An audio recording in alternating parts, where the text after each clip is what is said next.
இன்னைக்கு என்ன பார்த்தீங்கன்னா, ட்ரிப்பு போனோம். எங்க போனோம்னு பார்த்தீங்கன்னா, நாங்க சூஸ் பண்ணது VGP theme park. VGP theme park பார்த்தீங்கன்னா, எங்களுக்கு செம்ம ஃபன்னா இருந்தது. நீங்களும் போணும்னு எங்கனா தீம் பார்க் ஃபேமிலியோட லீவ்ல போணும்னு ஆசைப்பட்டீங்கன்னா, என்னோட ப்ரிஃபரன்ஸ் பார்த்தீங்கன்னா, விஜிபி. நான் வந்து எல்லா தீம் பார்க்கும் போயிருக்கேன். But when compare to other theme park எனக்கு விஜிபி நல்லா இருந்தது. அது ஏன்னு எனக்கு தெரியல. பிகாஸ் நான் வந்து ரொம்ப நாள் கழிச்சு போனதாலயா, இல்ல என் கூட அமைஞ்ச பார்ட்னர்ஸாலயான்னு எனக்கு தெரியல. பிகாஸ் இந்த தீம் பார்க் எனக்கு ரொம்ப ஃபன்னா இருந்தது, நல்லா இருந்தது. நெறைய ரைட்ஸ் இருக்கு. நெறைய கேம்ஸ் இருக்கு, நெறைய ரைட்ஸ் இருக்கு. அப்புறம் 12D மூவி இருக்கு. அப்புறம் வாட்டர் ரைட்ஸ், மெயினா வாட்டர் ரைட்ஸ் யாராவது வந்து நீங்க சம்மர்ல கூட போயிட்டு நீங்க என்ஜாய் பண்ணணும்னு நெனச்சீங்கன்னா, வாட்டர்ல போய் நல்லா என்ஜாய் பண்ணலாம். பிகாஸ் வாட்டருக்கே நெறைய ரைட்ஸ் இருந்தது.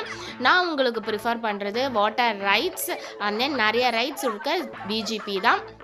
நல்லா பார்த்து போய் என்ஜாய் பண்ணுங்க. இதோட லாங் வீடியோ நான் இந்த டிஸ்கிரிப்ஷன்ல போஸ்ட் பண்ணியிருக்கேன். பார்த்து என்ஜாய் பண்ணுங்க.